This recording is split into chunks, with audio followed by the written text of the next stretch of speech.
Buenos días a todas y a todos. Con un poquito de retraso, les pedimos disculpas, pero vamos a empezar esta actividad de la mañana, que es un panel, un par de conferencias en las que tenemos depositadas grandes expectativas porque van a ser buenísimas, conociendo a los expositores. Tenemos en la mesa acá a Martín Gras, que va a ser el primer expositor. Sí. Bueno, aquí que nos acompaña en la mesa ya lo conocen, por supuesto. Martín es subsecretario de la Secretaría de Derechos Humanos de la Nación y es el secretario ejecutivo del Plan Nacional de Derechos Humanos de esa secretaría. Es además docente e investigador en la Universidad Nacional de La Plata, en la Universidad Nacional de 3 de Febrero, y es director en esa universidad del Departamento de Economía y Administración. Por supuesto tiene un currículo muchísimo más extenso, pero lo vamos a cortar ahí. Y a mi lado derecho lo tengo a Ricardo Aronskid. Ricardo es economista y es magíster en Relaciones Internacionales, es investigador y docente en la Universidad Nacional de General Sarmiento y en la UBA. También, por supuesto, vamos a limitar su currículum ahí, después ustedes se pueden enterar quién es. Pero para ser equitativos con ellos, les vamos a pedir que ustedes se presenten, pero como son muchos, los vamos a presentar por provincias y les pido que cuando yo vaya nombrando la provincia, ustedes se paren para que ellos tengan idea de con quiénes están hablando y tengan idea de la diversidad. Vamos a arrancar por el norte, Jujuy. Párense, muy bien. Salta. Muy bien. Tucumán. Muy bien. La Rioja. ¡Bravo! La Rioja que llega tarde. Formosa. Bien. Chaco. Ah, no, Chaco no tenemos hoy, me parece. ¡Ahí está! ¡Cómo no! Misiones. Muy bien. Corrientes. Santa Fe. Entre Ríos. Solita. Córdoba. Son un montón. San Juan. Bien. San Luis.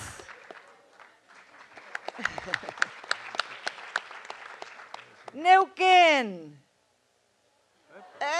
Solita. Chubut. ¿Dónde están?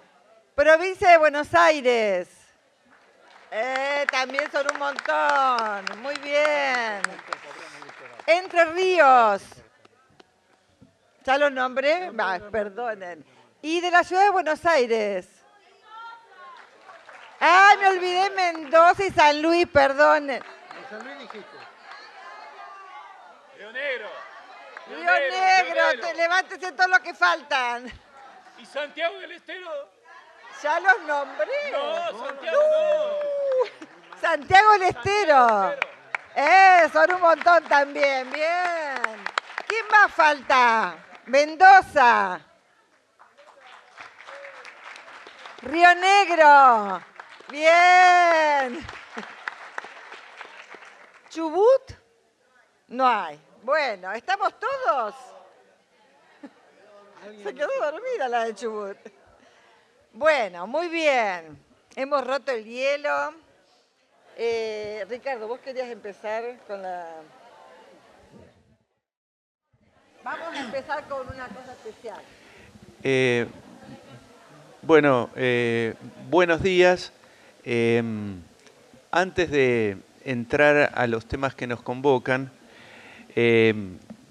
consideré importante, y Raquel y Martín coinciden, que no podíamos empezar un encuentro de estas características sin hacer una mención a algo importante y grave que pasó ayer, y no en nuestro país, sino en Europa, que fue la detención, secuestro del presidente del querido país hermano Bolivia.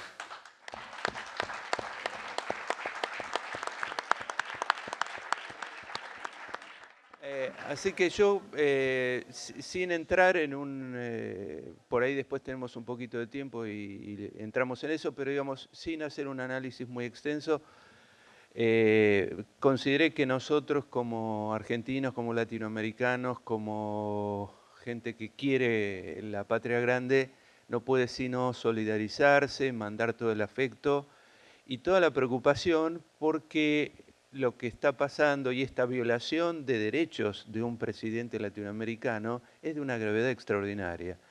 Y lo menos que podemos hacer desde nuestro propio país es reaccionar con mucha firmeza y mucha dureza, porque Evo Morales es uno de nosotros, nada más.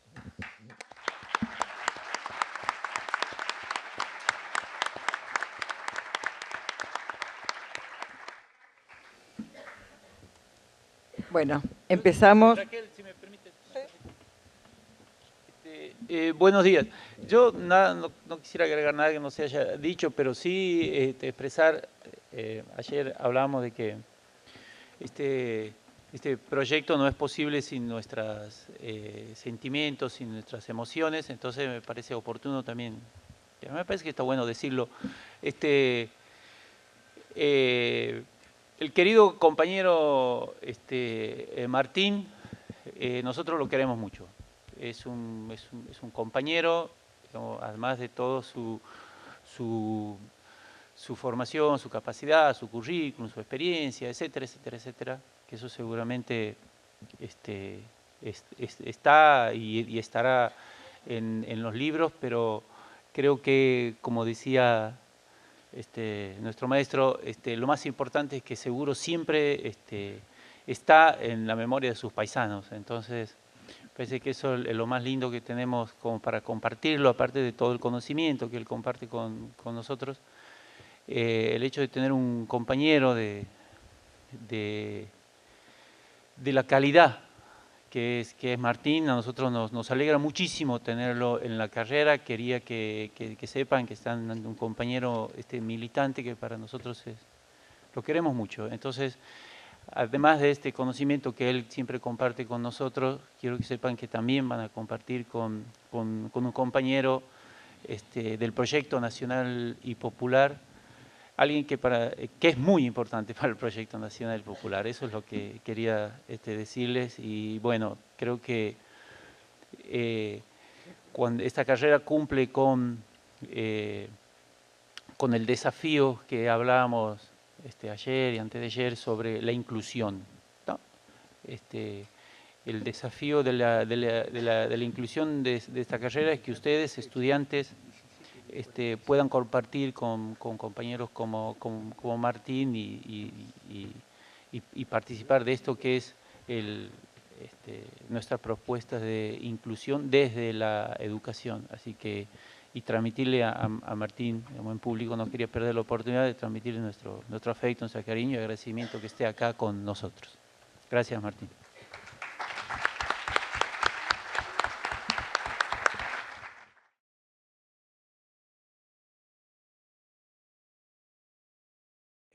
Después de todas las cosas que ha dicho aquí, que no sé de qué me disfrazo. Parece una exageración. Me parece una exageración absoluta y de todo punto de vista. ¿Sí? Hace un momento Raquel pedía los currículos y los currículos son casi forma de enmascaramiento, ¿no? Uno cuenta las cosas que formalmente ha hecho, pero en el fondo lo que importa no está en los currículos, y creo que la virtud común que tenemos todos los que estamos sentados del lado de acá de la mesa, y que tengo una profunda impresión de que está compartida por todos los que están del lado de allá de la mesa, es que somos militantes, ¿no? Es decir, no imaginamos nuestro desarrollo como persona no nos imaginamos en la vida si en algún punto no somos partícipes de algún proyecto colectivo, si en algún punto no pensamos que nosotros tratamos de mejorar nuestra condición tratando de mejorar la condición de los demás. Yo soy un gran admirador, y tiene que ver, permítanme la anécdota, con estas trampas que a veces plantea la academia.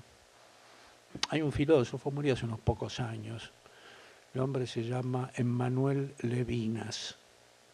Si ustedes lo googlean, es muy probable que digan que es un filósofo, que es un fenomenólogo y que es francés. Lo cual son todas verdades y son todas mentiras. Es decir, no hay peor mentira que la que se disfraza de verdad, ¿no? Y de eso se trata. Emmanuel Levinas es filósofo, sí. Francés no. Vivió en Francia, fue docente a la Sorbona y escribió sus libros en francés, pero el hombre era lituano, judío lituano. Sobreviviente de un campo de concentración. Sobrevivió porque era políglota, siendo muy joven, un joven genio, y entonces la SS lo usaba de traductor. O sea que para él fue una suerte de doble amargura su cautiverio. Vio morir a sus hermanos en un campo y al mismo tiempo él de alguna forma era una pieza de utilización de parte de un sistema tan monstruoso y de un grupo tan monstruoso como era la SS.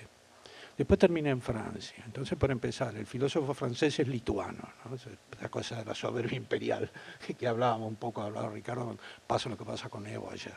Entonces, como es un gran filósofo, no es lituano, aquí es Lituania, es francés. Es fenomenólogo, es cierto, es fenomenólogo y muchos dicen que es el heredero de Hegel y de Husserl, no es menor. Pero cuando uno lo lee, él dice, sí, bueno, yo hago fenomenología, pero realmente mi tema es la ética, lo cual no es menor. La ética es como otra cosa.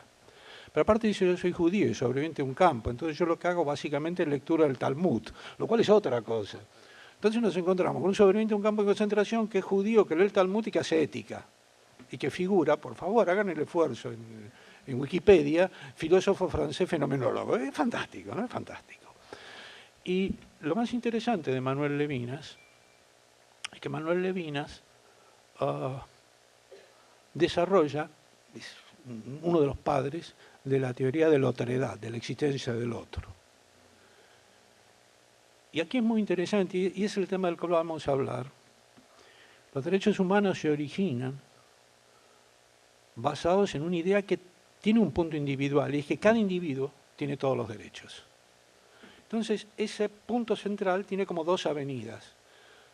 Podemos tener una especie de avenida hacia adentro donde como yo tengo todos los derechos, ya se acabó, yo tengo todos los derechos, el resto no me importa. O sea, los derechos humanos se vuelven hacia adentro como una visión individualista de las cosas. Y está la otra visión, como yo tengo derechos y todos tienen derechos, tenemos derechos. Y Levinas, que habla del otro, dice, mi yo se explica y se entiende en la medida que yo identifico a los yo, y como yo nunca me termino de entender a mí mismo, me voy conociendo a medida que voy conociendo a los otros, y mi conocimiento es la suma del conocimiento que voy teniendo de los demás, una suerte de reflejo. Y el otro, mi relación con otros, es una relación de responsabilidad. Mi derecho me hace responsable del derecho de los otros. Ese es Levinas. O sea, también está, la base de él está el ser, por eso la famosa teoría fenomenólogo. Pero el ser de él no es el ser individualista que dice el mundo se acaba en mí, es el ser que dice yo existo en el mundo. No lo vi a Levinas citándolo, pero hay un poema de Bertolt Brecht que a mí me impresionó siempre. Bertolt Brecht me impresionó por varias cosas. Una, porque la teoría de Bertolt Brecht es que dice que hay que aprender a pensar rústicamente. La idea de Bertolt Brecht es que el pensamiento rústico es el pensamiento directo, el pensamiento de combate, el pensamiento que modifica la realidad. Entonces se llama pensamiento rústico. Dice, hay que pensar rústicamente. Y en un momento Bertolt Brecht es miembro del Partido Comunista Alemán, un antinazi activo. Y en un momento dice, yo me imagino a mí mismo solo y en conjunto como los árboles de un bosque. Esa metáfora a mí me ha parecido fantástica, porque todo el ataque contra el colectivismo, todo el ataque desde el ultraliberalismo al colectivismo, es la idea de la homogeneización. El hombre deja de existir, desaparece el individuo, es la masa, bla, bla, bla, todo lo que conocemos, ¿no? Y Bertolt Brecht dice, no, yo soy yo. Mi individualidad, mi personalidad, mi razón de ser es el núcleo, soy el árbol. Ahora, no soy un árbol en medio de un campo, soy un árbol con otros árboles y formamos el bosque, que es una cosa que trasciende al árbol y que de alguna forma le da sentido al árbol. No es lo mismo un ombú en medio de la pampa que un bosque de ombúes. Y Bertolt Brecht dice eso, ¿no? Solo y en conjunto como los árboles de un bosque. A mí es una metáfora que me pareció digna, bueno, digna de un poeta, entre otras cosas, era poeta, como Brecht, y que en el fondo representa la ética de Levinas, que es la ética de yo existo porque existe el otro, pero yo soy responsable del otro.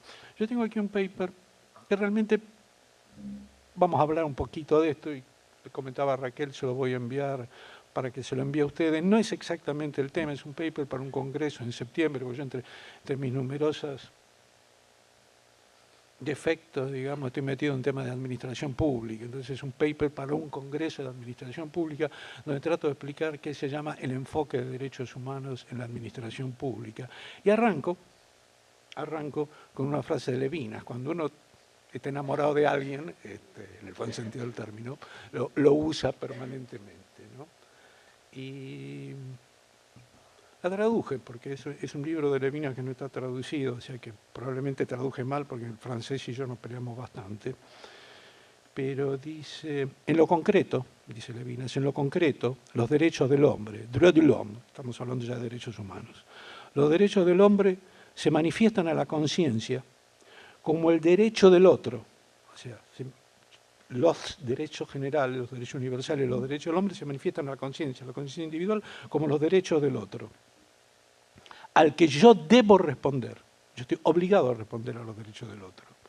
Se manifiestan originalmente como derechos del otro hombre y como deberes para mí. Fíjense, interesante, los derechos del otro son deberes para mí. Mis deberes en la fraternidad, dice Levinas. Esa es la palabra clave, fraternidad. Él piensa la sociedad como una sociedad fraterna, que no es una sociedad de buenas personas. Él está hablando de cómo se realiza una persona. Una persona se realiza a través de eso, de la fraternidad. Todo eso por tener un santiagueño al lado, digamos, es un esfuerzo de sobrevivir y tiene que terminar citando a Levinas. La vida es dura, pero en fin. Terminó citando a Levinas. Vamos a hablar un poquito de los derechos humanos.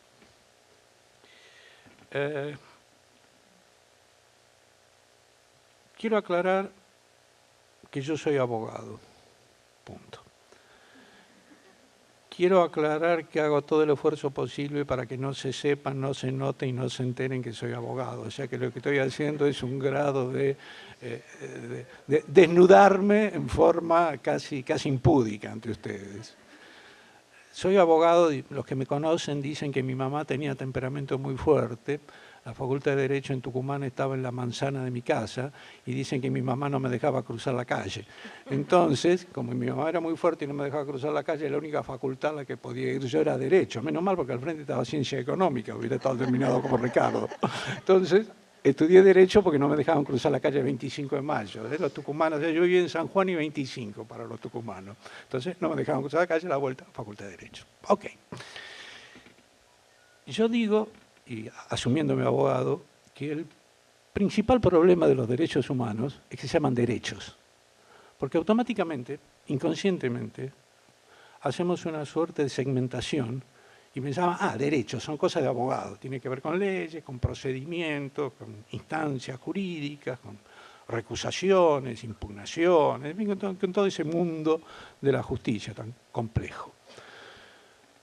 Afortunadamente los derechos humanos son algo que es muchísimo más amplio, importante y serio que si fuera un tema positivado. O sea, no son de abogados, son de todos y básicamente, y de eso es lo que vamos a hablar ahora, o estamos hablando ya ahora, básicamente son una construcción de poder.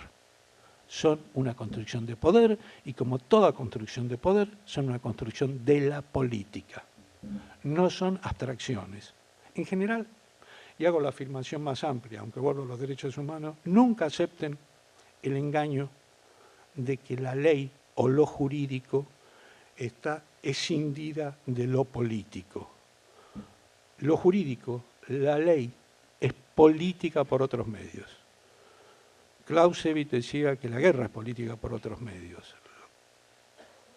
En el fondo es que todo es política, pero si hay algo que es política por otros medios, es la ley.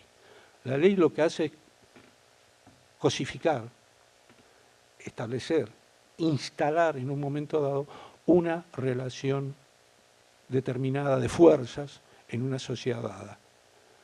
Y el engaño es que no es una relación de fuerzas que en un momento dado se equilibra de una manera, sino que en la medida que se cosifica en ley, la aceptamos como instalada. Eso es bueno y es un fin en sí mismo. Nosotros venimos a dinamitar ese concepto. El concepto de derechos humanos implica, básicamente, y esa es la definición de la cual arrancamos, el derecho a tener derechos. Eso anótenlo, eso es una de las cositas que anotamos. Derecho a tener derechos. Yo le diría, si nosotros entendiéramos cabalmente el sentido de esa frase, todo el resto de lo que voy a hablar es absolutamente innecesario. Si entienden derecho a tener derechos, yo le diría, chicos y chicas, cierren los cuadernos y váyanse a su casa porque saben más que nadie. A lo mejor escucharon esa frase, es de Hannah Arendt, de un libro sobre el totalitarismo que escribe en 1957. Hannah Arendt está bastante de moda ahora, por muy buenas razones, era una gran filósofa alemana, y por muy malas razones la trae de la mano Lilita Carrió. Toda persona que viene a la mano Lilita Carrió a mí me asusta, pero Hannah Arendt trasciende a Carrió, tómenla en serio, Hannah Arendt vale la pena tomarla en cuenta. En la historia argentina hay dos mujeres que han dicho lo mismo que Hannah Arendt, aunque nadie lo haya dicho o lo haya ratificado así. Derecho a tener derechos. Nosotros tenemos una señora que dijo, donde hay una necesidad hay un derecho. Necesidad, derecho, derecho a tener derechos. Y hay otra señora, Levinas de por medio, que dice, la patria es el otro. O sea que en la más rancia de la tradición del movimiento nacional y popular argentino, la idea de que cada persona es cabeza de un derecho, de qué derecho, de todos los derechos, estén o no estén positivados. Por eso les decía, esto no es una cuestión de abogados. Olvídense de lo que figura en la ley, olvídense de lo que figura en el código. Todas las personas tenemos la capacidad, la posibilidad de desear el todo. El deseo de adquirir lo que es un justo sistema de vida para cada uno y para el conjunto. ¿Cuándo arrancan en la historia moderna los derechos humanos?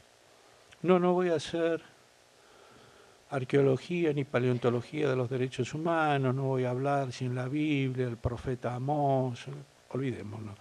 Los derechos humanos, más o menos como los conocemos nosotros, son un producto de la modernidad. Son un producto de lo que se llama las 4 grandes revoluciones atlánticas. La holandesa de 1648, la Great Revolution inglesa de 1688, la Revolución norteamericana de 1776 y fundamentalmente la Revolución Francesa, Arendt diría la revolución que incendia Europa, de 1789. 1789 es un momento coyuntural muy interesante. Es el momento en que una nueva clase social se está instalando y está luchando por armar su dispositivo de legitimación, está luchando por armar sus estructuras de poder, está luchando por su espacio de supervivencia. Esa clase es la burguesía. Hasta ese momento lo que ha habido en Europa. Estamos entrando en el Occidente, por eso vamos a hablar de Europa, no porque creamos que Asia no tuviera tradición al reconocimiento de derechos. En esos momentos en Europa lo que ha existido hasta el momento son las monarquías, y las monarquías absolutas. Las monarquías absolutas como sistema de legitimación usan la legitimación divina. Yo soy rey porque Dios me indicó, me autorizó y me confirió derechos para que yo gobernara. Dos anécdotas. Yo cuento muchas anécdotas porque entiendo que las anécdotas permiten interpretar mejor ciertos conceptos abstractos. ¿Qué quiero decir yo que una monarquía es absoluta? Está bien, sí, el rey tenía autonomía, podía exigir impuestos, tenía una serie de privilegios. En el momento de la Revolución Francesa, en 1789, o sea, una de las principales fuentes de adquisición de ingresos de lo que equivalía al Ministerio de Justicia en esa época de la monarquía era la venta legal, hay oficinas para eso, de un documento que se llamaba lettre à cachet, que traducido literalmente sería carta u orden de detención. Algunos tucumanos dicen que eran letras para cachar, pero eran eso, eran órdenes de detención en blanco. Entonces ustedes piensen qué cosa fantástica. Yo, señor que tenía dinero, iba al Ministerio de Justicia y compraba una orden de detención en blanco. No una orden de detención contra ella o contra ella, una orden en blanco que yo guardaba en mi casa. El día de mañana tenía un problema con alguien, rellenaba la letra cachet y la presentaba a las estructuras policiales o judiciales para que tengan esa persona. De eso estoy hablando, de una monarquía absoluta. Ojo, eso no era porque yo iba a escondidas y hablaba con un ministro y le pasaba una bolsa por debajo de la mesa. No, había un sistema, oficinas, donde se vendía la letra cachet. ¿Y cuál era la única forma que yo tenía de defenderme contra una letra cachet? Comprar yo otra letra cachet. Entonces, claro, fulano que tenía una no se animaba a presentarla contra mí porque yo le iba a presentar otra contra él. Ustedes se dan cuenta de qué locos. Es como si hoy dijéramos, bueno, todos andamos armados y no nos tiramos porque yo sé que todos los que están acá tienen una pistola en la cintura, entonces la mía no la saco. Bueno, todo el mundo compraba órdenes de detención en blanco. ¿Por qué cuento esa anécdota? Porque hablar de una monarquía absoluta es hablar que el Estado puede hacer eso. Imagínense si nosotros viviéramos en un mundo donde la pelea que tengo con el vecino, porque la perra coca ladra, se resuelva con que el vecino compre una orden de detención y un día que yo voy a mi casa me detienen. Pero me detienen legalmente. No es ilegal, es legal que me detengan así. Esa sociedad caótica, esa sociedad prejovesiana, esa sociedad del enfrentamiento total, dependía de la voluntad de un señor. Eso es la monarquía absoluta. O sea, contra eso se revela la burguesía. Eso es la monarquía absoluta. Hay una película que seguramente se ha visto poco, yo la verdad es que la vi en Film and Arts, pero que la recomiendo de todo corazón, soy un fanático del cine, claro, que se llama Matar a un rey. Corresponde a un momento muy particular de esta serie de revoluciones atlánticas. Corresponde al momento de la secuencia de las revoluciones en Inglaterra. Corresponde al periodo en que Carlos de Estuardo, Carlos I, ha sido derrotado y Cromwell es el Lord Protector de Inglaterra. Es decir, va a serlo. Hay un primer periodo en la Guerra Civil donde el Parlamento, Cromwell a la cabeza, derrotan a los ejércitos reales, pero lo mantienen a Carlos como rey. Tratan de mantener una especie de Carlos reina pero no gobierna, que es lo que van a terminar haciendo después con los Hannover, pero en ese momento lo quieren hacer con los Estuardo. Entonces hay una escena maravillosa donde el Parlamento aprueba una serie de resoluciones y se las llevan al rey para que el rey las refrende. Y el rey dice, no, se niega a firmarlas. Entonces Cromwell piensa, Cromwell es un hombre de la modernidad ya, Piensa como un político normal. El rey no quiere conceder eso porque querrá algunas cosas a cambio, porque no estará de acuerdo con algo. Entonces le pide una entrevista, esa es la parte más interesante de la película, y le dice, Su Majestad, el Parlamento aprobó esta serie de resoluciones y usted no la firma. A ver, negociemos. Y el rey le dice, usted no entendió nada. Yo no tengo ningún inconveniente contra todas estas decisiones. Más, estoy dispuesta a darles más. Lo que no puedo aceptar es que un parlamento diga que yo tengo que hacerlas. Porque a mí me eligió Dios. Si a mí me elige Dios, no hay un parlamento, no hay un grupo de señores que me digan lo que tengo que hacer. Yo no estoy discutiendo el contenido de las leyes. Estoy discutiendo la legitimidad de las leyes. ¿Quiénes son ustedes? ¿Señores que se autoeligieron? ¿Señores que tienen dinero? A mí me eligió Dios. Cromwell lo mira azorado y dice, mire que eso le puede costar muy caro. No me importa, me eligió Dios. Y él elige, de alguna forma, perder la cabeza. Elige el martirio, porque la discusión para un monarca absoluto es inaceptable. Un monarca absoluto puede conceder lo que sea. Puede ser más de izquierda que Carlos Marx, o más de derecha que Adolfo Hitler. Ese no es el tema. El tema no es el qué, el tema es el cómo. Yo doy porque Dios me dio. Imagínense un segundo que cualquiera de ustedes piense que cualquier actividad que realiza no es porque la ganó, la consiguió, porque pudo, porque su relación de fuerza le permitió, porque estudió porque consiguió el dinero por las cosas. No, no.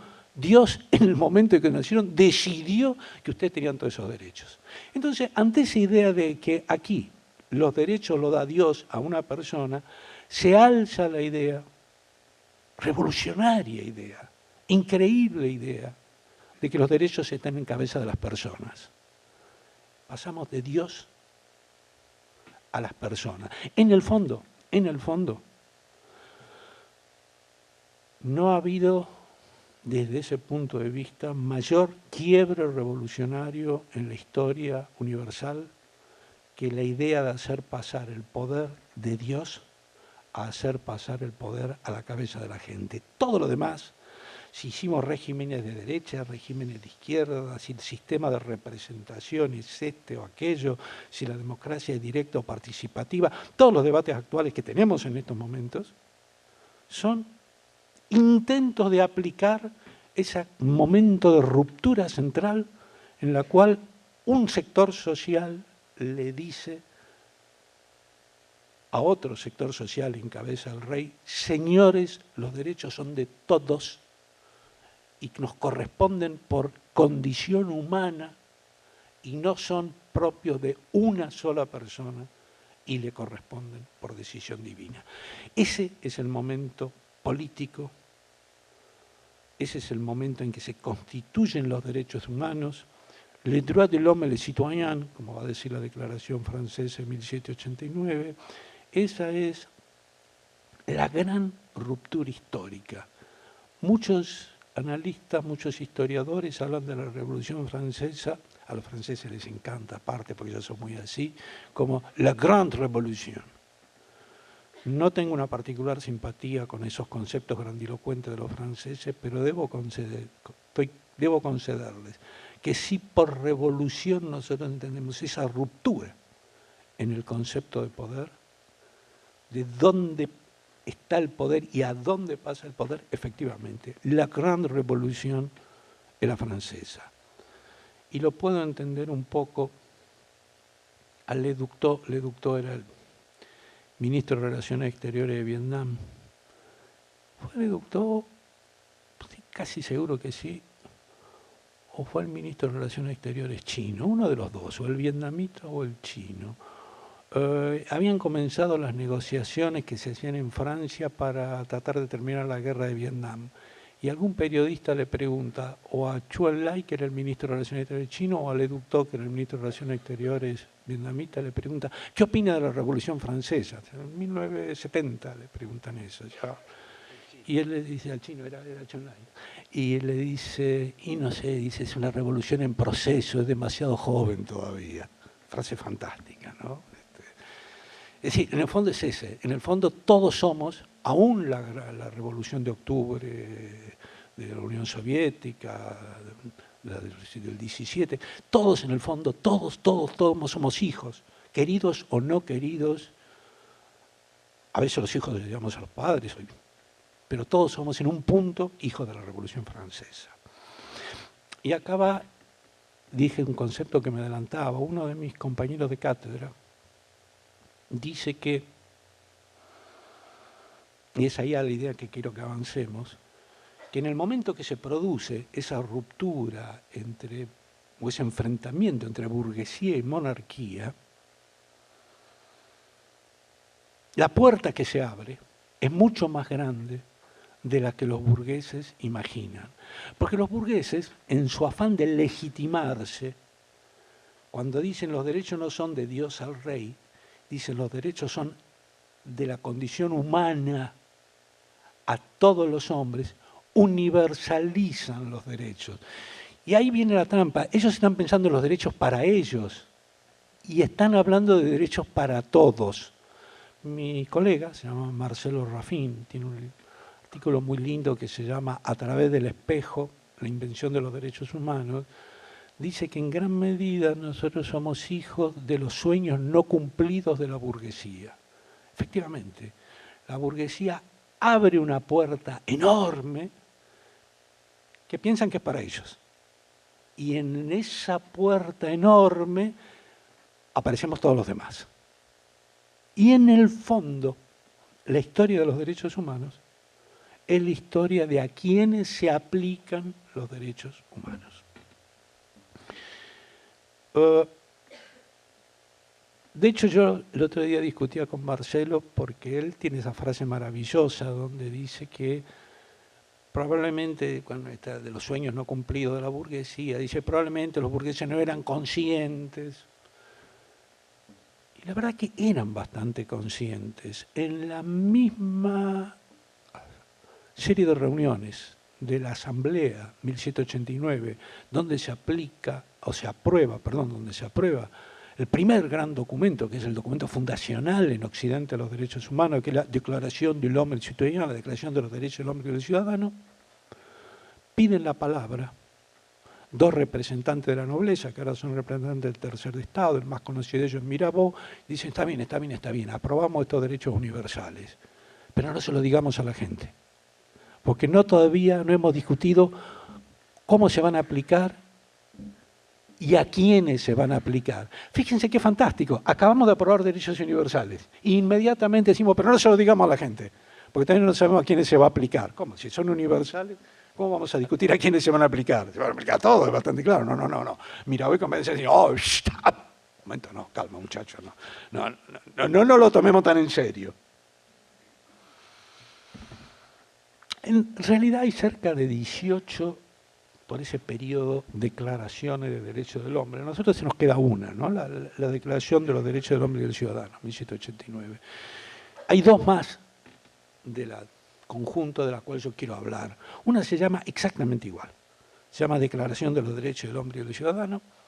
Nada más que no es de la Asamblea, fundamentalmente Condorcet y compañía, sino de que un señor que ha pasado a la historia como uno de los grandes malosos, que era don Maximilien Robespierre. Robespierre del trío de rock, Robespierre de Antoni Marat, que eran los que cortaban cabezas durante el terror.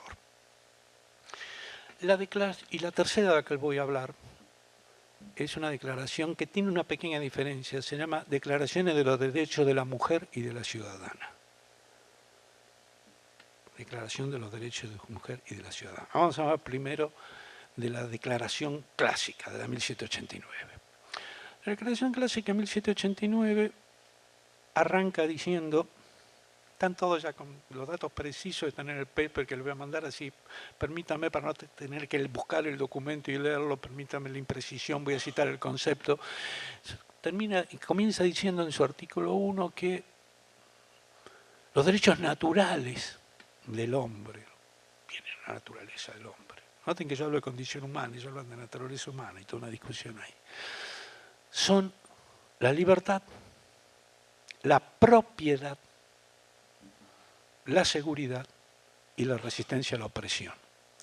que esas son las razones, dice, por las que son los derechos naturales por el cual el hombre entra en ámbitos políticos. En ámbitos políticos es decir, que firman el contrato social. Y de que hay una base de Lockeana, que ya vamos a ver de Locke. Locke es un pensador inglés, corresponde al periodo de la Revolución Inglesa, que es el anterior, y Locke en un libro fantástico que tiene, se llama Segundo Tratado sobre el Estado, él dice que el hombre deja el estado de naturaleza y entra en el estado de sociedad para defender su propiedad. La razón por la cual los seres se agrupan es para defender su propiedad.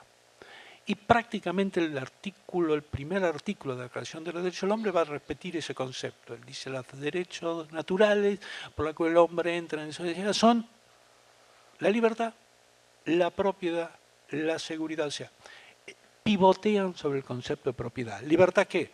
Libertad para acceder a la propiedad. ¿Seguridad para qué? Para defender la propiedad. Resistencia a la opresión. ¿Qué es la opresión? Que me quieran quitar la propiedad.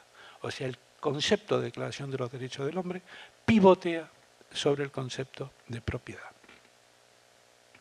En esos momentos, en la Asamblea es un momento en el cual están tratando de negociar con el rey todavía sigue siendo, hay una cosa que nadie la dice porque parece intrascendente, la Declaración de los Derechos del Hombre es aprobado por resolución real. Así hay un decreto del rey, donde el rey aprueba la Declaración de los Derechos del Hombre. Es fantástico, porque todo lo que hemos viendo es que esta es la gran ruptura con la lógica monárquica. Pero como es un momento de negociación política, el rey, o sea, cuando uno ve el primer documento, tiene una especie de carátula con las armas reales que dice Declaración du Roi, ya, la aprobación de los derechos. Es fantástico. ¿Qué es lo que pasa? Al rey, ni eso, maldita gracia que le hacía, tenía la misma lógica de Carlos que yo le señalé, un monarca absoluto no puede negociar, no es que no quiera, no puede negociar, está en contra de su lógica. Yo no puedo volar, si yo me tiro de acá me caigo. Hay una cosa que se llama ley de gravedad. Bueno, desde el punto de vista de la lógica política de un rey, él no puede aceptar que alguien le venga a decir cosas, él dice las cosas. Entonces el rey empieza a conspirar con una serie de monarquías europeas y en un momento dado, ejércitos europeos, fundamentalmente los prusianos, que siempre, los austríacos, pero fundamentalmente los prusianos, que siempre se le dio muy bien eso de ser marciales, invaden Francia. Y como el ejército monárquico empieza a ser derrotado sucesivamente, así los prusianos empiezan a invadir Francia, avanza, ya están medio cerca de París. ¿Sabes? Y entonces es el momento en que los burgueses asustados se acuerdan de que hay un sector más popular en la revolución. Y los burgueses cuando se asustan siempre echan manos del pueblo para que trate de sacarles las papas del fuego. Entonces ese es el momento donde pasan de la asamblea a la convención constituyente. Vamos a hacer una constitución. Y los que dirigen ese momento son Robespierre, Danton y Marat. O sea, llaman a los chicos malos. Momento de la levée en armes, todos los ciudadanos en masa son convocados al ejército, los comités de salvación pública. Después todo ese periodo va a pasar como el terror, es el momento en que aparte guillotinan gente, es el momento donde la revolución decide, los vamos a bañar en sangre, pero vamos a enfrentar al monarca. Y entonces Robespierre presenta un nuevo, se llama Proyecto de Declaración de los Droits de l'Homme et Citoyen. Es un proyecto de declaración de derechos del hombre y ciudadano que él tiene pretensión que sea parte de la nueva Constitución. Y él sale directamente a pelearse con la primera Declaración de los Derechos del Hombre. El eje de la Declaración de Robespierre pasa por el concepto de igualdad. Él dice, la propiedad no es un derecho natural, la propiedad está en función de lo que sean las necesidades de la sociedad. Y la sociedad dice cosas increíbles. Dice, la sociedad tiene obligación de garantizar las condiciones de supervivencia para la gente, tiene obligación de darle trabajo para la gente, y aquellas personas que no pueden trabajar tiene que garantizarle los recursos. Termina diciendo que la sociedad tiene que garantizar la educación libre y gratuita. Es impresionante la declaración de Robespierre. Robespierre termina siendo, como todo el momento del terror, sí, terminan siendo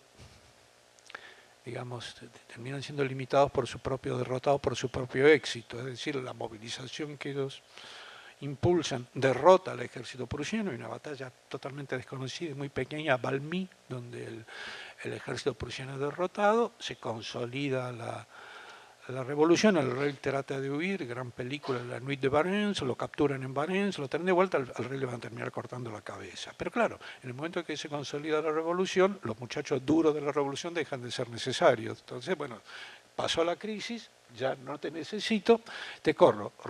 De más está decir, la declaración de Robespierre nunca es aprobada, seguimos con la vieja, la que aprobó el rey, y a Robespierre le cortan la cabeza, como corresponde, ¿no? Ese es el juego de las dos declaraciones de derechos del hombre, la de 1789, la de 1791-93. Ustedes van a ver, hay alguna comparación de textos, y si realmente podemos arreglar también, podemos enviar por soporte virtual la declaración completa de la propuesta de Robespierre. Es asombrosa, asombrosa de leer. Inclusive Robespierre era un señor que escribía lindo. La introducción comienza dirigiéndose a sus compañeros de convención diciendo: señores burgueses, yo sé que a ustedes les preocupa su dinero, no se preocupen, yo no vengo a quitarles el dinero, yo vengo a tratar simplemente de ordenar un poco esta cuestión de la propiedad. Y les dice, claro, era un poco grosero para decir, les dice: almas de lodo que solo pensáis en el oro. Bueno, claro, viene un señor y te dice alma de lodo que solo piensas en el oro. Bueno, es bastante lógico que 2 años después le corte la cabeza, digamos que él se la buscó. Ok, ese es Maximilien Robespierre, almas de lodo que solo pensáis en el oro. En paralelo a eso hay otra declaración de la cual siempre quiero hablar, que es la Declaración de los Derechos de la Mujer y del Ciudadano. Perdón, de la Mujer y la Ciudadana, escrita por una señora que se llama Olympe de Gaugues, Olympie de Gaugues, se escribe en francés, Olympe de Gaugues, que realmente hay que entenderla en la polémica que empieza inmediatamente después de que se aprueba esta universalidad de derechos. Empieza este debate que trata Mirabeau y compañía de ocultar, que es el debate de a quién aplicamos estos derechos que supuestamente hemos dicho que se aplican a todos. El primer debate comienza sobre el tema de la religión. Porque claro, nadie duda de que estos derechos se aplican a los católicos, porque Francia es mayoritariamente católica. Es muy curioso, porque se supone que la mayoría de los miembros de la Asamblea son todos librepensadores, pero bueno, son librepensadores, manotropos, somos católicos, ok, a los católicos se les queda fuera de discusión. Pero inmediatamente viene la pregunta, bueno, pero hay protestantes en Francia, hay el resto de los hugonotes, etcétera, etcétera. Bueno, pero los protestantes son un sector burgués fuerte. Y son casi como nosotros, ¿eh? Un católico, un protestante, mira con lupa. Ok, debate en la Asamblea, inmediatamente esto se aplica a los protestantes. Perfecto. Y alguien hace una pregunta incómoda. ¿Y con los judíos qué hacemos? Porque hay judíos en Francia. Epa, los judíos no son tan parecidos a nosotros como los protestantes, y no, esto, aquello, y empiezan a discutir, discusión que serían curiosamente muy actuales para el antisemitismo. El judío es básicamente un judío francés, es un francés judío a quien responde éticamente. Entonces terminan haciendo una cosa maravillosa. Convocan a los dirigentes de la colectividad judía de París y los someten a una especie de interrogatorio público. Y la pregunta clave es, si Francia entrara en guerra, ¿ustedes combatirían a favor de Francia? Y entonces los representantes de la colectividad judía de Francia se levantan todos y gritan, ¡Jusque la mort! ¡Hasta la muerte! Entonces, perfecto.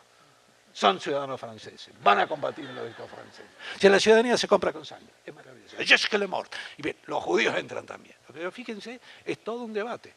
Tenemos católicos, tenemos protestantes, tenemos judíos. Ok, esa es la parte religiosa. Sigamos, no se acaba acá. Hay otro pequeño detalle. ¿Qué pasa con las mujeres? Las mujeres, esa mitad molesta de la humanidad. ¿Qué hacemos con ella? Porque hablamos es muy claro, del hombre y del ciudadano. Resulta que hay mujeres que hacen política. En esos momentos los partidos políticos, como tal partido político no existían, existían una cosa que se llamaban los clubes, que era una especie de agrupaciones venidas a más, protopartidos, el más proactivo, el más de izquierda, diríamos formalmente, los jacobinos, el más moderado, los girondinos, en fin. Bueno. Cada una de estas agrupaciones tenía sus clubes femeninos. En ese marco, Olympe de Gaulle presenta un proyecto de declaración de la mujer y de la ciudadana que casi cambiarle, es muy parecido al documento inicial, al de 1789, pero cambiando el sexo, ¿no? Cambiando el sexo. En vez de decir los, las, dice las. Perdón, el otro decía los, esta ni siquiera dice los, las, dice las directamente. Ahora voy a hacer cortito. En un momento dado hay un enfrentamiento entre las mujeres de los mercados de París con uno o dos de los clubes femeninos de mujeres. La convención aprovecha para disolver todos los clubes de mujeres, todas las, digamos, ramas femeninas de todas las agrupaciones, porque claramente la mujer no está hecha para hacer política. Y paso siguiente, Olympe de Gaulle termina siendo juzgada. No seremos demasiado imaginativos, le cortan la cabeza, la guillotinan, claro. Y lo fantástico es que en la fundamentación de por qué se le cortan la cabeza, dicen textualmente, porque quiere ocupar lugares propios del hombre. Los lugares propios del hombre, ojo, no apunten para el lado de que había alguna identidad sexual, no. El lugar propio de hombre que quería ocupar era el lugar de la política. Eso es una cosa de hombres. Y después dan una especie de explicación protocientífica. La mujer ha nacido para tener hijos. Por lo tanto, tiene mayor cantidad de terminales nerviosas sensibles. Tiene que ver con la lactancia, la maternidad, etc.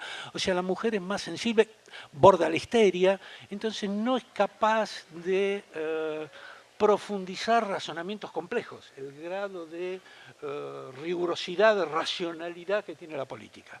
O sea, están morfológicamente hechas, son todo corazón, pero... de hecho, aparte, está también bastante estudiado, te dicen en esos momentos, ¿no? Yo repito, ¿no? Por favor no maten al mensajero, está bastante estudiado que justamente así como las mujeres tienen un mayor desarrollo de todo lo que es el sistema nervioso periférico y sensible, etcétera, tienen menor capacidad craneal, pobres, porque la naturaleza las ha hecho para otra cosa. Entonces hay mujeres que son enfermas, Olympe de Gaulle es una de ellas, que tratan de ocupar lugares de hombres, hacer política. Yo creo que si volvemos atrás y aplicamos la historia, bueno, la historia universal, ni qué decirlo, pero si aplicamos la historia inmediata argentina, creo que toda esta teoría quedaría bastante en discusión. Pero el hecho concreto es que a las mujeres esto no se aplica. El voto femenino llega en Francia a las mujeres recién a mediados del siglo XX. Se votan más o menos por lo mismo, un par de años antes que acá en Argentina. O sea que... la gran revolución, los derechos son universales, pero las mujeres votan casi 200 años después. Ok. Pero acá no se acaban. Hemos hablado de toda esa cosa complicada que va del católico al protestante al judío, Dios mío. Hemos hablado de la mitad impresentable del mundo, que son las mujeres. Pero tenemos otro pedazo del mundo que es más impresentable todavía. Tenemos esclavos negros. El eje del sistema económico monárquico y de pasarlo durante un tiempo corto del republicano, son las islas azucareras de las Antillas, lo que hoy es Haití, que en ese momento se llama Saint-Dominique, que es básicamente una sociedad de esclavos. Básicamente una sociedad de esclavos. Es la perla del sistema colonial francés, Saint-Dominique. ¿Qué hacemos con los negros?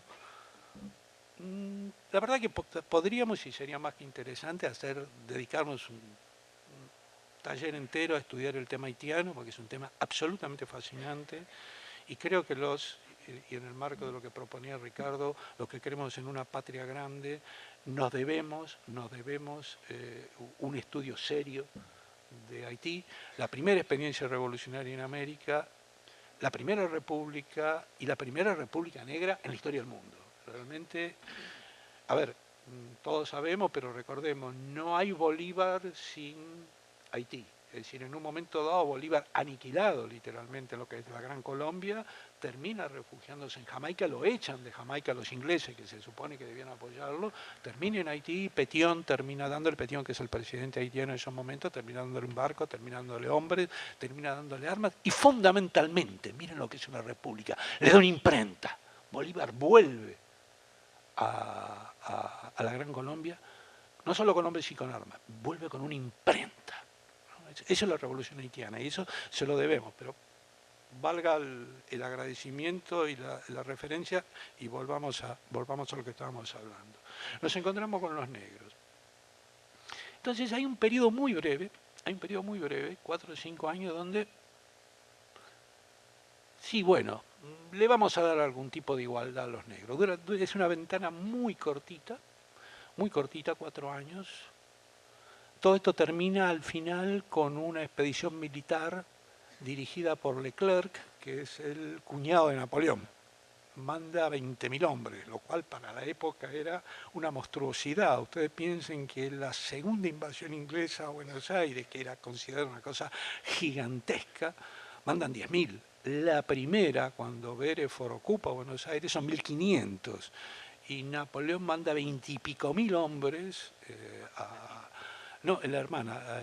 Josefina es originaria de allá, manda a su hermana Paulina, que es la esposa de Leclerc. Leclerc es el cuñado de... La verdad es que entre la feroz resistencia haitiana y la fiebre amarilla, que juega a favor de los haitianos en ese caso, el ejército francés es literalmente aniquilado, Leclerc muere, Paulina vuelve viuda y decide aprovechar la viudedad hasta que Napoleón, ya harto de los escándalos que hacía, lo obliga a casarse con un señor muy mayor, que es un aristócrata italiano, el príncipe Borghese. Si alguna vez se dan ustedes una vuelta por el Vaticano, hay una estatua, se llama la Venus Borghese, que es una estatua de una mujer desnuda, que el viejo Borghese, que estaba un poco ya de vuelta, digamos, autorizó que hicieran de Paulina Bonaparte, que es una mujer realmente de una belleza. Si realmente la estatua es lo que la señora era realmente bellísima. O el artista era muy bueno, o ambas cosas, no lo sé. Pero realmente la Venus Borghese es una de esas cosas que uno mira y dice, ay Dios mío. Bueno, me fui. Volvemos. Los haitianos se mantienen establecen como república independiente, expulsan a los franceses de cualquier manera. En la legislación francesa se mantiene la esclavitud hasta 1848. 1848, la revolución en 1789, o sea que 67 años después de la Revolución Francesa, de la Declaración de los Derechos del Hombre, todavía la legislación francesa permite la esclavitud. Entendamos, y no es chauvinismo barato, que también es todo un tema a discutir, pero formalmente la Asamblea de 1813 en Argentina inicia por lo menos el proceso de abolición con la libertad de vientres, o sea, los hijos que nacen de esclavos ya son libres. O sea, digamos, es mucho más avanzada la discusión sobre esclavitud en la rebelde Buenos Aires de 1813, que estamos ahora justamente cumpliendo el segundo centenario, que en la Francia revolucionaria, que viene a enseñarle a Occidente lo que es la igualdad de los derechos, ¿no? Esos detalles curiosos. Ok, entonces tenemos que realmente todo este primer proceso revolucionario es una especie de gran debate sobre, decidimos que son derechos universales, pero esta universalidad, ¿a quién se aplica?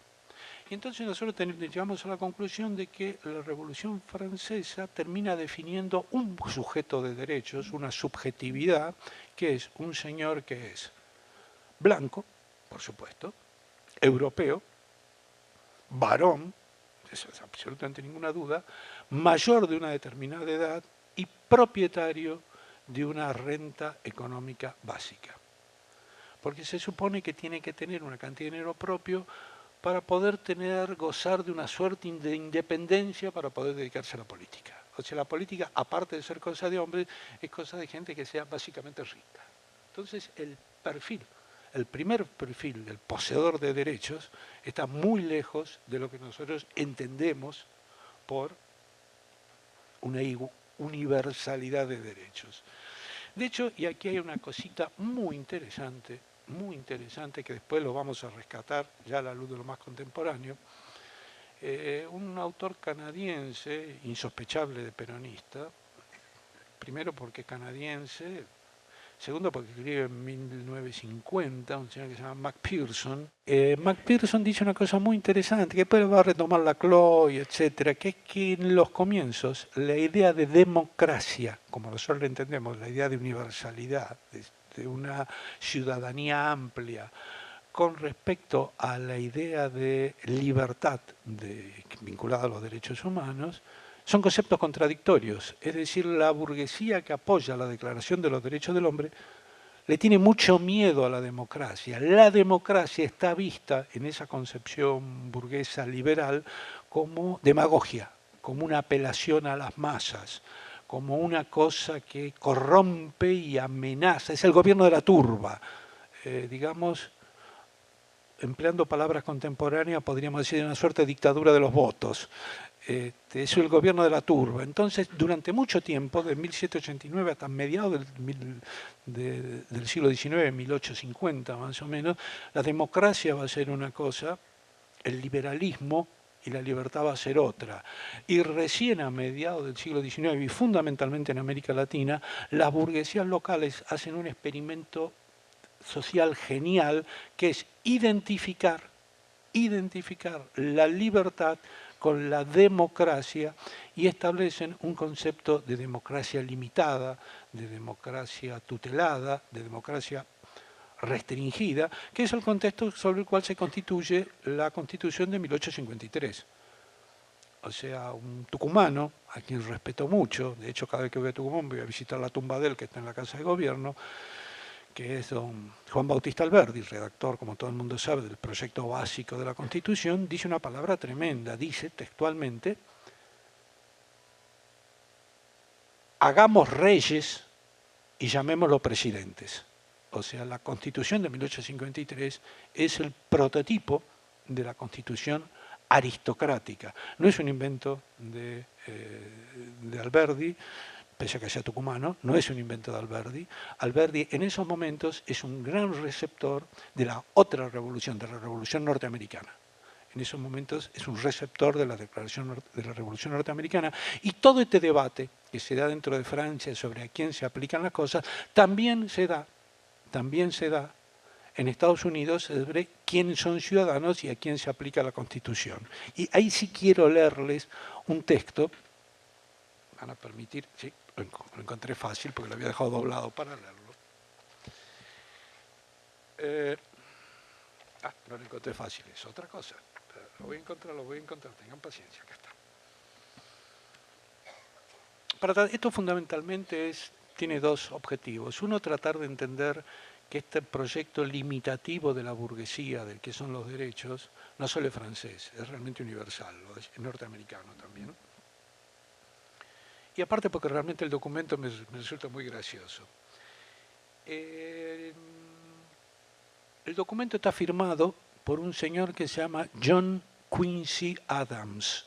¿Quién es el señor John Quincy Adams? El señor John Quincy Adams, digamos que tiene buenos pergaminos, es lo que se considera en Estados Unidos uno de los padres fundadores. Era el vicepresidente de George Washington.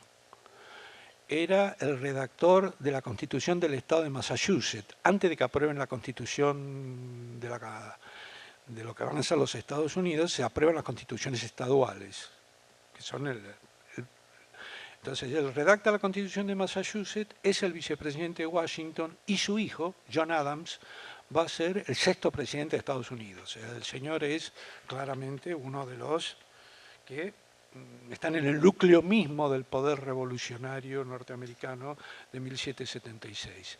Y se empieza a discutir, es muy gracioso, empiezan a discutir quiénes tienen que votar. Y empiezan a debatir que los jóvenes voten. Y John Quincy Adams, vicepresidente de Washington, se pone loco y escribe un texto que él lo llama Carta a un caballero de Virginia. O sea, supuestamente él polemiza con un caballero de Virginia sobre este tema de darle el voto a los jóvenes. Y dice textualmente: tened por seguro, señor, que es peligroso abrir tan fuente de polémicas como la que abriría el intento de alterar los requisitos de los votantes. esto, abrir el espacio de los votantes, no tendría fin. Surgirían nuevas reivindicaciones. Las mujeres exigirían el voto. Perdón, las mujeres exigirían el voto. Los muchachos de 12 a 21 años pensarán que sus derechos no reciben la atención merecida. Y todo hombre que no tenga un cuarto de penique exigirá, igual que usted y que cualquiera de nosotros, participación en todos los actos del Estado. Ese es el señor, uno de los señores que redacta la Constitución norteamericana. Le aterroriza. A ver, las mujeres van a pedir el voto. Los menores de 21 años van a querer tener derecho. Pero fundamentalmente, la gente que no tiene plata va a querer opinar igual que nosotros, que tenemos plata.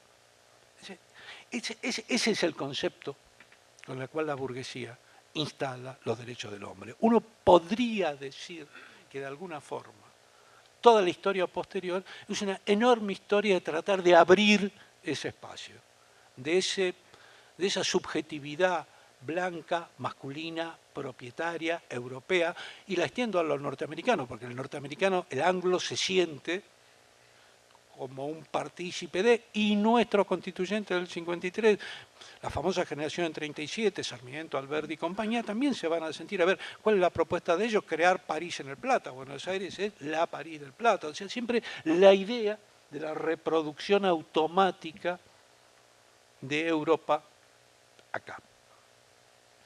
En definitiva, los derechos humanos son eso.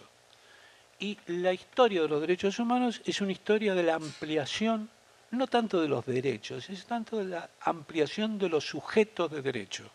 Y por eso vuelvo a la frase inicial de todo esto. Cuando Arendt dice, es el derecho a tener derechos, las respuestas a la afirmación de Arendt o a la prolongación de la afirmación de Arendt son, ¿qué derechos? Todos los derechos. ¿Quiénes? Todos. Todas las personas, todos los derechos. Ahí es donde Arendt dinamita la lógica de la Revolución Francesa y dinamita ese corset, ese intento de cerrar que hacen los originales documentos que plantean un sistema de derechos universalista. Voy a pegar un salto, porque podría contarles todo el siglo XIX en el marco de la lucha de estos derechos. Básicamente se van abriendo dos paquetes de derechos. Este sería otro concepto que sería bueno que lo tuvieran. Básicamente hay un derecho, una especie de concepto restrictivo de los derechos humanos, que es lo que se denominan derechos políticos y sociales. Es decir, son los famosos derechos de la libertad. Expresar mis ideas sin censura previa, la libertad de prensa, la libertad de reunión, la libertad de ambulación y en última instancia la libertad de voto. Entendiendo que después discutimos quién vota. Son en abstracto los derechos que van a permitir el ejercicio de poder de la burguesía. Pero que tienen una particularidad, se llaman derechos negativos o derechos de freno. Ese es el concepto, derecho de freno. ¿Por qué? Porque le dicen al Estado, la obligación del Estado es no hacer, el Estado me tiene que dejar a mí libre. Yo, burgués, piense que el burgués se enfrenta con el rey, el estado ideal del burgués es un estado que no se entrometa, un estado que permita que el mundo del burgués, que es el mundo del mercado, sea el que eje del equilibrio. En esa relación sociedad, Estado, mercado, digamos, la alianza estratégica no es sociedad-Estado, es sociedad-mercado. Entonces, cuando el liberal y posteriormente el neoliberal va a hablar de derechos, va a hablar de derechos políticos y civiles. Y va a decir, son derechos de freno, son derechos contra el Estado. Lo único que el Estado tiene que hacer es no meterse, es permitir, es Estado stop. Recuerden un detalle. Conceptualmente, el único violador de los derechos humanos, y esa es la diferencia entre una violación de derechos humanos y cualquier delito del Código, es el Estado. Cuando el Estado interviene por acción o no interviene por omisión, estamos hablando de una violación de derechos humanos. Un homicidio cualquiera, obviamente, viola los derechos humanos, pero no desde el punto de vista de ser una violación de los derechos humanos. La violación de los derechos humanos requiere la participación del Estado por acción o por omisión. Entonces, la lectura liberal de los derechos humanos es políticos y civiles, y el Estado, lo único que le pedimos al Estado es que no intervenga. Y en paralelo a eso se van desarrollando los derechos sociales. Realmente técnicamente son derechos económicos, sociales y culturales. En la jerga de los derechos humanos se llaman los DESC, derechos económicos, sociales y culturales. Yo prefiero hablar de derechos sociales simplemente porque como más entendible. Y son derechos que requieren de la participación del Estado para su efectivo cumplimiento. Son derechos de acción, son derechos positivos, no como la visión liberal que los ve como derechos negativos o derechos de no hacer. Estos son derechos positivos, derechos de hacer. El Estado es responsable de garantizar ciertos pisos de concreciones reales en lo económico y en lo social, porque una persona que se está muriendo de hambre no puede ejercer realmente el derecho de su libertad. Ambos sistemas de derechos, los políticos y civiles y los económicos, sociales y culturales, terminan siendo el mismo derecho.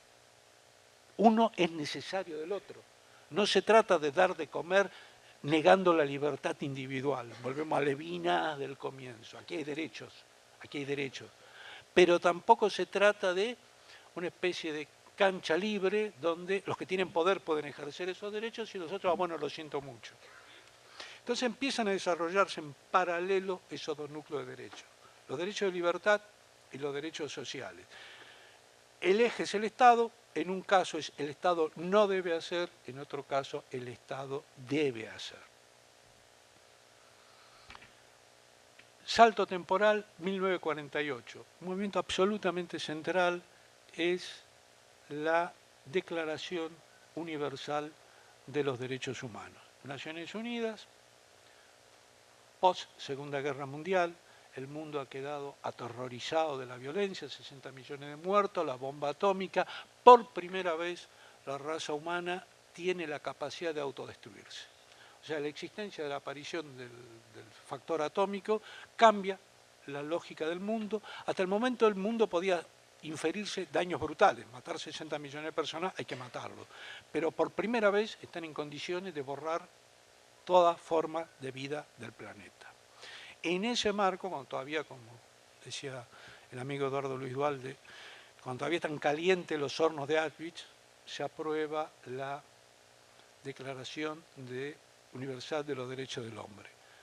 ¿Fue fácil de aprobar? No, señores, fue muy difícil de aprobar. De hecho, vamos al nombre, es declaración.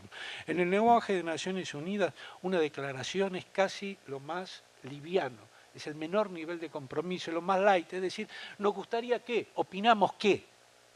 No es una convención, no es algo que los estados deban obligarse, es un trazo, es una línea. ¿Por qué esto? ¿Por qué esta dificultad? Las Naciones Unidas se crean como tal en el 45, demoran 3 años en una declaración. Hay alguna incongruencia. Simplemente, hay tres personas que se oponen a que esto se profundice. 3 personas que tenían mucho peso, habían tenido mucho peso durante la Segunda Guerra Mundial y tenían mucho peso en el mundo de la posguerra.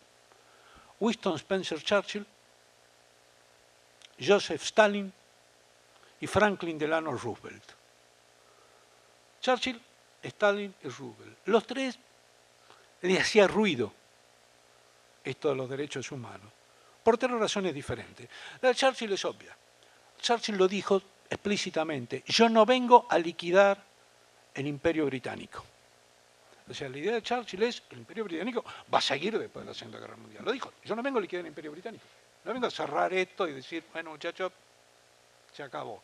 Entonces, ¿cómo voy a salir yo a decir que hay derechos universales? Entonces, ¿cuál es el riesgo? Entonces, mañana van a venir los hindúes y me van a decir, oiga, usted dijo que tenemos derechos. O sea, no puede, está atrapado por la lógica colonial. Joseph Stalin está en una matriz clasista, toma el mal Marx de la cuestión judía, donde dice que los derechos humanos son derechos de la burguesía. Marx no se equivoca, lo que pasa es que no ve la totalidad del tema, ni cómo han evolucionado. Dice, no, esto es derecho de los burgueses. Aparte, seamos realistas, Stalin en esos momentos ha ocupado una serie de países, el Ejército Rojo ha ocupado una serie de países, la mitad de Alemania, todo lo que va a estar, después el Pacto de Varsovia, todo lo que está del telón para acá. Y realmente ponerse a aprobar esto es complicarle un poco la vida. Entonces, mejor no hablemos de esto. Hasta aquí se entiende. Y ustedes dicen, pero ¿y Roosevelt, líder de la democracia, líder del mundo libre, como le gusta a los americanos designar a sus propios presidentes? Cuando ellos eligen presidente dicen que automáticamente, fantástico, están eligiendo al líder del mundo libre. El líder del mundo libre tiene negros en Estados Unidos, tiene negros. Y estamos pensando que esto es 1945 a 48. O sea, los negros todavía se sientan atrás en los colectivos, todavía hay baños para hombrecitos. La segregación funciona. O sea, lo que después nos vamos a horrorizar con Sudáfrica, lo tienen instalado ahí los muchachos. A ver, hablemos en serio. El año pasado, Spielberg filmó una película maravillosa que si no la han visto, por favor, se la recomiendo, que se llama Lincoln. Y que es el debate de cómo Lincoln, en plena guerra civil, presiona de manera que, presiona hasta físicamente para conseguir la cantidad de diputados necesarios para aprobar la enmienda constitucional aboliendo la esclavitud. Cosa que consigue. Estamos hablando de los años 1860. Por el sistema federal norteamericano, que es bastante parecido al argentino, las enmiendas constitucionales tienen que ser aprobadas por los estados. El estado de Mississippi recién aprobó la enmienda de abolición de la esclavitud hace unos 10 o 12 años atrás. Pero peor, la aprobación de la enmienda requiere un trámite, al igual que las leyes en Argentina. Trámite que tiene que ser aprobado y luego tiene que ser publicado en el boletín oficial. Nunca lo habían publicado en el boletín oficial. O sea, técnicamente hablando, el estado de Mississippi no se había adherido a la enmienda que había abolido la esclavitud en Estados Unidos, cual, técnicamente hablando, el año pasado, en el estado de Mississippi, todavía estaba vigente la esclavitud. Con la película de Spielberg, un profesor universitario, chicano, por cierto, quiere hacer un estudio sobre el tema y entra primero en la página web, no encuentra por ningún lado la publicación, descubre que sí, que lleva 10, 12 años, pero que en ningún momento la han publicado. Entonces va al boletín oficial y dice, ¿qué pasa? ¿Se olvidaron de? Porque el boletín oficial, a ver, los norteamericanos, gente seria, el boletín oficial de Estado de Mississippi lo tienen en la web, uno entra y lo encuentra. Y dice, ¿qué pasó? ¿Dónde está que no lo encuentro? Ah, no, es que, en resumidas cuentas, recién ahora. ¿Se dan cuenta de lo que estamos hablando?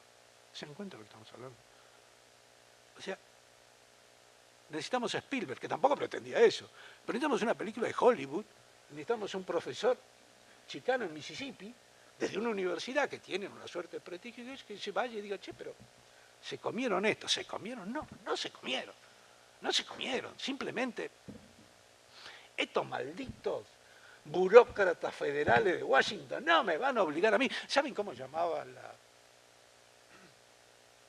los estados de la Confederación, los estados esclavistas, a la esclavitud?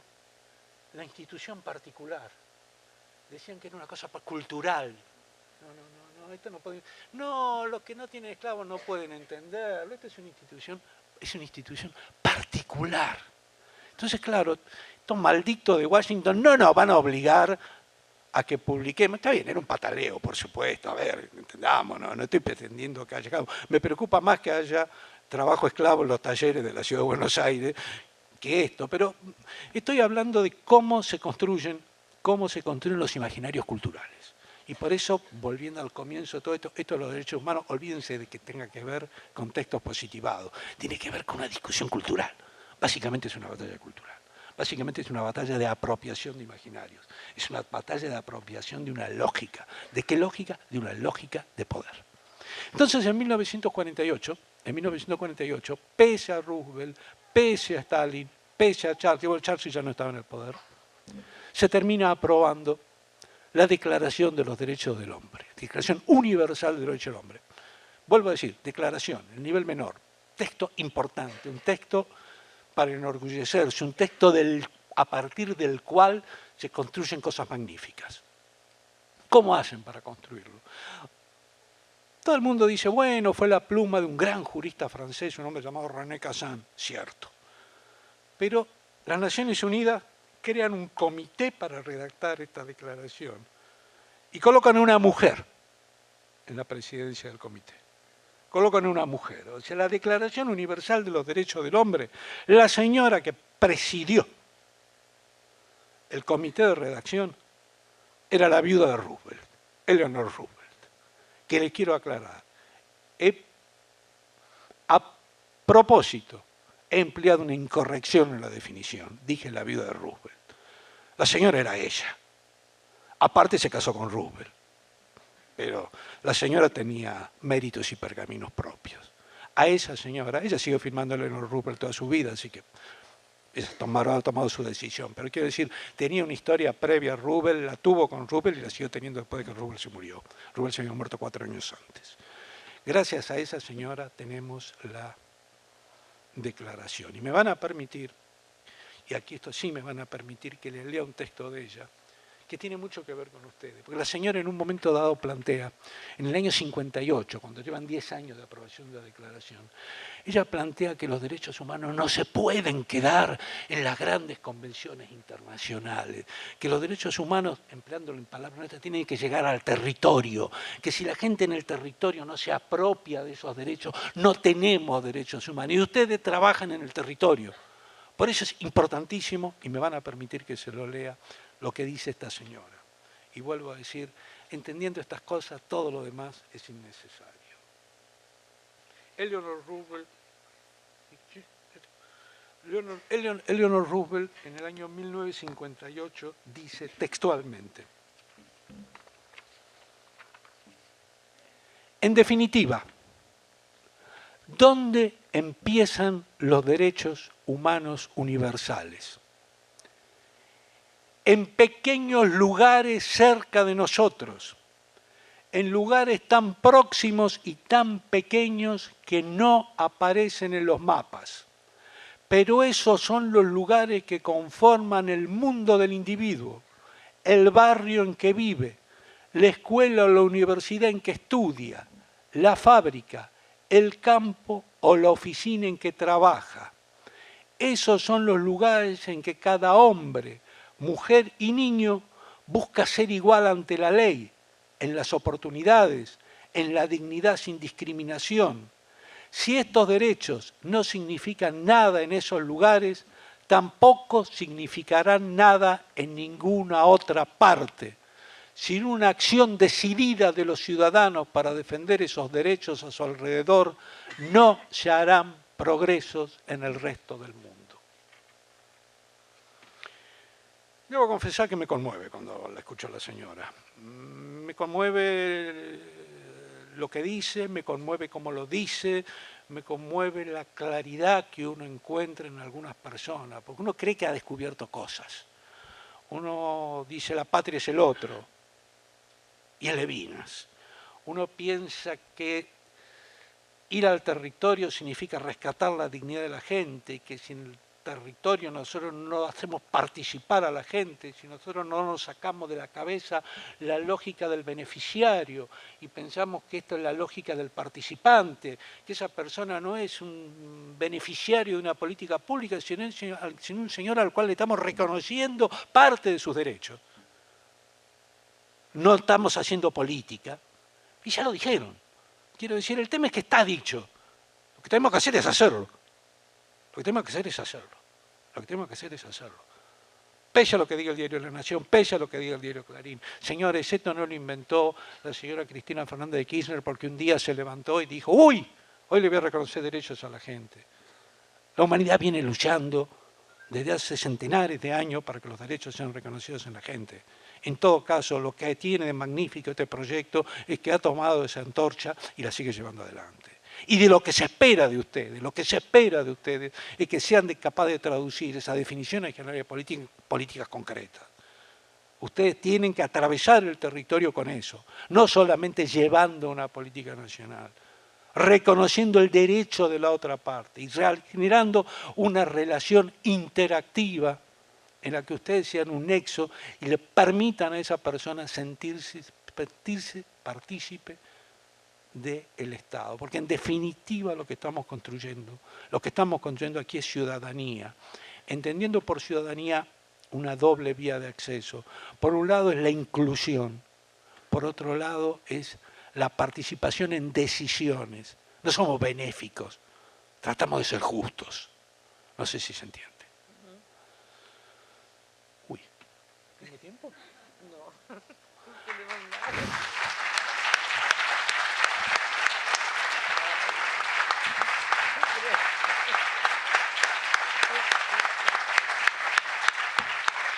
A Raquel me permite que haga una última reflexión. Esto es impensable si no lo hacemos en democracia. ¿De qué estamos hablando cuando hablamos de democracia? Estamos hablando de ir mucho más allá de lo que plantea la Constitución, la del 53 y la del 94. Estamos planteando la participación real de la voluntad popular. Si eso significa tener que cambiar cosas, pues las cambiaremos. Y si no la podemos cambiar ahora, las cambiaremos mañana. Y si no la puedo cambiar yo, las cambiarán mis hijos. Pero alguien las va a cambiar. El pueblo va a seguir avanzando. No tengamos miedo al conflicto.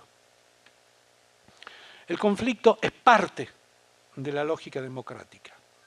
Y voy a hacer una cita asquerosamente clásica. Un señor llamado Nicolás Maquiavelo escribió un libro muy interesante que se llama Comentarios a la década de Tito Livio. Por favor, olvídense del príncipe. Y aparte quiero aclarar una cosa. Maquiavelo en ningún lugar dijo el fin justifica los medios. Esa frase no existe en ningún lugar. Maquiavelo es un poquitito más complicado en su razonamiento, más elaborado. En Comentarios de la década de Tito Livio, Maquiavelo, que siempre presenta las cosas como parábolas históricas, se pregunta ¿qué pasó en las guerras púnicas? Ustedes me dirán, ¿de qué me está hablando este hombre? ¿De qué está hablando Maquiavelo y de qué está hablando Gracia? Han vuelto locos, se dispararon. Las guerras púnicas fueron las guerras entre Roma y Cartago. Roma era república en esos momentos. Cartago invade, a través de España, el territorio de lo que ahora es Italia. Se invade el territorio bajo control romano. Al mando de probablemente uno de los dos mejores generales, uno de los dos más grandes genios militares que tuvo la historia humana, Aníbal, el cartaginés Aníbal, junto con Napoleón, son los tipos que inventaron todo en eso de tirar tiros o derrotar a gente. Aníbal se hartó de obtener triunfos sobre el ejército romano. Lo derrotó en batallas célebres, Canas. Sin embargo, Roma no cae nunca. En un momento dado, en un contraataque romano, los romanos consiguen derrotar una vez a los cartagineses en Sama, lo derrota Escipión en Sama, y Cartago cae. Entonces, la pregunta que se plantea como parábola en Maquiavelo es, ¿pero cómo puede ser esto? Roma es derrotada en 20 batallas y no cae, teniendo frente a ellos al más grande genio militar de la historia. Y por el otro lado, Cartago es derrotado en una sola batalla, y cae. Y él dice, Roma era una república. Roma tenía partidos políticos. Roma estaba acostumbrada a la lucha política. En términos actuales diríamos, Roma estaba acostumbrada al conflicto. De hecho, lo dice textualmente, todas las leyes producto de la libertad han sido producto de la lucha entre pobres y ricos. Lo dice textualmente. Entonces, ¿qué es lo que pasa? Si nosotros la tradujéramos a la politología moderna, digamos, la política romana estaba acostumbrada a gestionar crisis, porque estaba acostumbrada a gestionar las tensiones internas de un sector de pobres que luchaba contra un sector de ricos. Y entonces, cuando tuvieron crisis militares, tuvieron capacidad institucional para responder a esas crisis. El sistema cartaginés es un sistema rígido, es un sistema de reyes, sacerdotes, mercaderes. Se hundió ante el primer golpe militar. No tenían capacidad de gestionar las crisis. En definitiva, y la frase no es mía, la voy a tratar de citar bien, es de una de las personas que organizaron el foro de Porto Alegre. El gran desafío y la gran riqueza del conflicto es su capacidad de profundizar la democracia. Por favor, aceptemos esa idea. No tengamos miedo al conflicto. Si es necesario, busquemos el conflicto, que la resolución virtuosa del conflicto es dar un salto en la institucionalidad del Estado. Un salto que no es permanente, porque esto es un continuo. Giddens nos habla de que la norma, por eso hablaba de que esto no es un tema de abogados al comienzo, es un tema negociado, es un punto de equilibrio. Tenemos todos los derechos. ¿Quiénes? Todas las personas. No temamos miedo al conflicto. En un momento lo saldaremos en alguna resolución virtuosa, en una nueva institucionalidad estatal virtuosa. Y abriremos otro conflicto. Y así seguiremos avanzando. Pero de esa forma avanzamos en esos derechos humanos que hemos definido como un horizonte de adquisición. ¿Por qué horizonte? Porque tienen la maravilla del horizonte. Avanzamos hacia él y cuanto más avanzamos, siempre el horizonte sigue estando allá. Siempre buscamos nuevos derechos. Tenemos un horizonte de adquisición. Nuestro deber en el Estado es ir construyendo escalones para alcanzar ese horizonte de adquisición. Tenemos que consolidar esos pisos de derecho y perforar los techos de limitaciones. Aquí sí termino.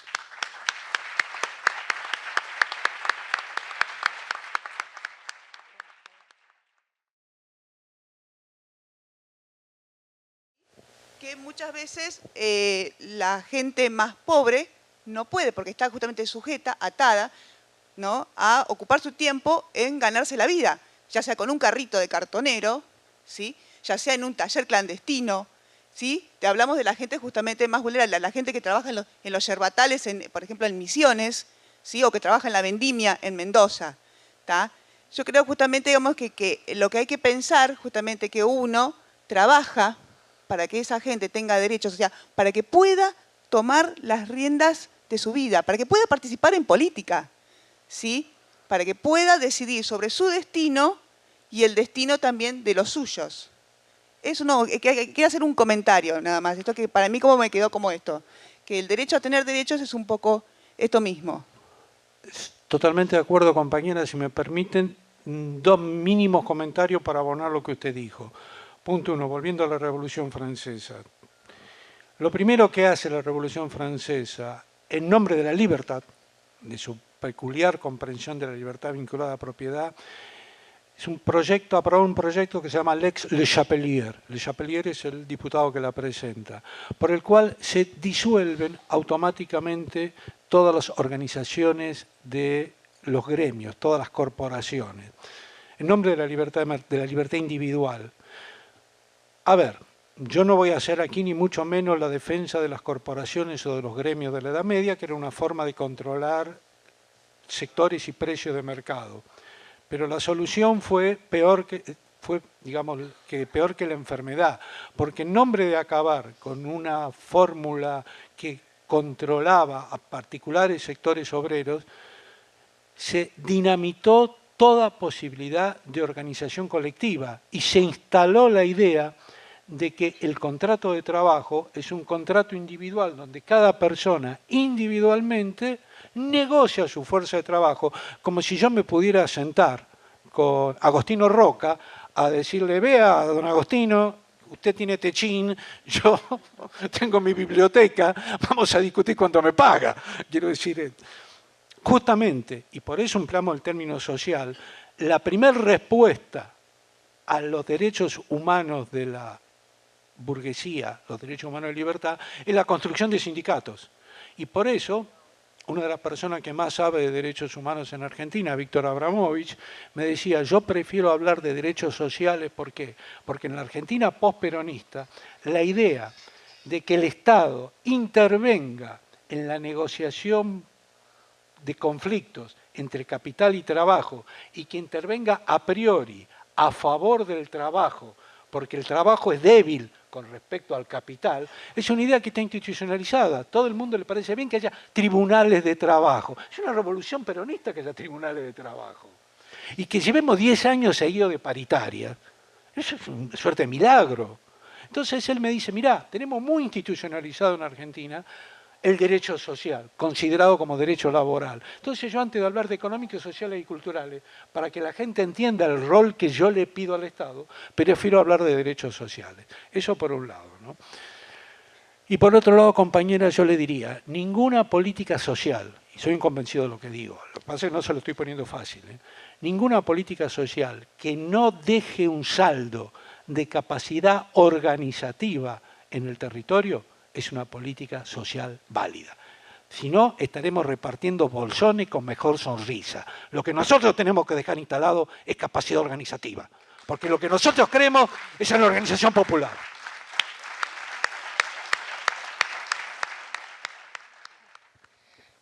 Hola. Hola. ¿Cuál cree usted que son para nosotros los desafíos que tenemos en materia de derechos humanos en Los desafíos de derechos humanos es que todas las políticas sociales que se implementen a través de este ministerio, entiendo que el conjunto de ustedes está vinculada de alguna forma, tenga básicamente esa idea que yo le decía recién a la compañera. Tratemos de que nuestra política sea de la mejor calidad posible, pero busquemos la forma de erradicar ese concepto de que estamos beneficiando a alguien, le estamos reconociendo un derecho a alguien. Y el plus que nosotros le tendríamos que pedir a ese reconocimiento es que de alguna forma transmitiéramos, por lo menos a la persona, la idea de no te estoy dando esto porque soy bueno, te estoy dando esto porque es tu derecho de exigírmelo. Y segundo, la forma que vos tenés de exigir mayores derechos es organizarte, como señaló la compañera, con el conjunto de los que comparten tu problemático, tu cotidianidad. Después eso se va a traducir en política. Te lo puedo decir más difícil en ciencias políticas.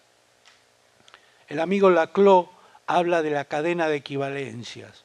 Laclau dice que en un momento dado los partidos políticos, le está analizando la crisis de los partidos políticos en los años 90, dice que han perdido representatividad porque eran partidos de clase y que lo que hay es un montón de sectores, un montón de grupos, cada uno de los cuales tiene su reivindicación. Entonces él dice, el nuevo príncipe, toma la palabra de Maquiavelo, o sea, la nueva reivindicación política es tomar cada una de esas reivindicaciones sectoriales y convertirlas en un debate de poder, convertirlas en política. Porque mi problema como docente universitario, por ejemplo, no necesariamente transforma el poder. Pero si mi problema como docente universitario se suma al problema de él como estudiante, o al de fulano como gay, o al de mengano como lesbiana, o al de sutano como una persona que no tiene acceso a derechos, y sumamos la totalidad de poderes y lo transformamos en política. Ese concepto le llama Laclau cadena de equivalencias. Nosotros tenemos que tratar de que la gente incorpore su problemática a una cadena de equivalencia que se traduzca en política. Nosotros no somos un ministerio para amortiguar los conflictos. Nosotros somos un ministerio de alguna forma para incentivar los conflictos. Nuestra política social, dicho muy en criollo y muy a los jaureches, nosotros tenemos que avivar los giles. La democracia no puede vivir en un país de giles.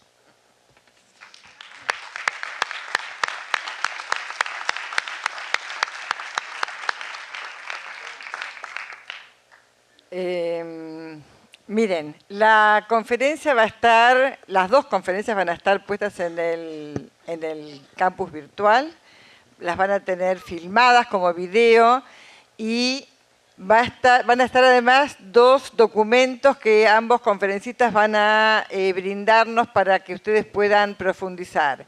Y les vamos a arrancar a los dos el compromiso de que si ustedes quieren debatir con ellos alguna de las cosas que aquí se han dicho, puedan hacerlo a través de uno de los foros de la materia política social que en el aula virtual van a estar abiertos. Si me permitís, Raquel, para mí sería un honor y aparte una necesidad, porque en definitiva, si no, uno es un señor que dice cosas en el aire y lo que está en el territorio son ustedes.